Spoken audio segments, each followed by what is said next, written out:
हरे कृष्णा। आइए आज हम गीता जी के चौथे अध्याय के 31वें श्लोक की विस्तृत व्याख्या करेंगे। यज्ञ शिष्टामृत भुजो यान्ति ब्रह्म सनातनम नायम लोकोस्य यज्ञस्य कुतोन्यः कुरु सत्तम। अर्थात हे कुरुवंशियों में श्रेष्ठ अर्जुन, यज्ञ से बचे हुए अमृत का अनुभव करने वाले सनातन परब्रह्म परमात्मा को प्राप्त होता है। यज्ञ न करने वाले मनुष्यों के लिए यह मनुष्य लोग भी सुखदायक नहीं है, फिर परलोक कैसे सुखदायक होगा।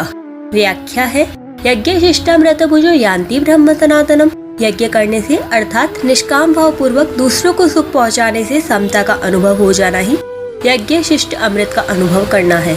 अमृत अर्थात अमरता का अनुभव करने वाले सनातन परब्रह्म परमात्मा को प्राप्त हो जाते हैं। स्वरूप से मनुष्य अमर है। मरने वाली वस्तुओं के संग से ही मनुष्य को मृत्यु का अनुभव होता है। इन वस्तुओं को संसार के हित में लगाने से जब मनुष्य असंग हो जाता है तब उसे स्वतः सिद्ध अमरता का अनुभव हो जाता है। कर्तव्य मात्र केवल कर्तव्य समझकर किया जाए तो वह यज्ञ हो जाता है। केवल दूसरों के हित के लिए किया जाने वाला कर्म ही कर्तव्य होता है।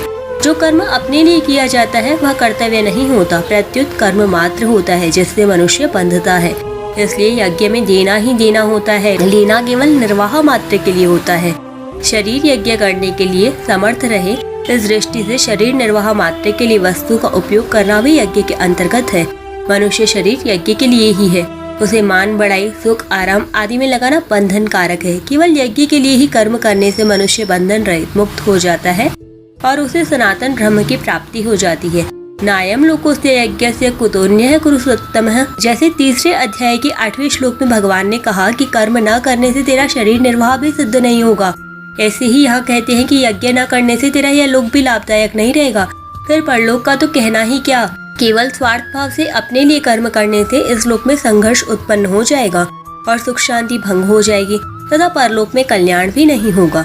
अपने कर्तव्य का पालन न करने से घर में भी भेद और संघर्ष पैदा हो जाता है, खटपट मच जाती है।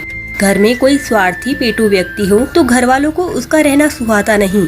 स्वार्थ त्याग पूर्वक अपने कर्तव्य से सबको सुख पहुंचाना घर में अथवा संसार में रहने की विद्या है। अपने कर्तव्य का पालन करने से दूसरों को भी कर्तव्य पालन की प्रेरणा मिलती है। इससे घर में एकता और शांति स्वाभाविक आ जाती है। परंतु अपने कर्तव्य का पालन न करने से इस लोक में सुखपूर्वक जीना भी कठिन हो जाता है और अन्य लोगों की तो बात ही क्या है। इसके विपरीत अपने कर्तव्य का ठीक ठीक पालन करने से यह लोक भी सुखदायक हो जाता है और परलोक भी। इसी अध्याय के 16वें श्लोक में भगवान ने कर्मों का तत्व बताने की प्रतिज्ञा की थी। उसका विस्तार से वर्णन करके अब भगवान उसका उपसंहार करेंगे। 32वें श्लोक की व्याख्या हम कल करेंगे। हरे कृष्णा, राधे राधे।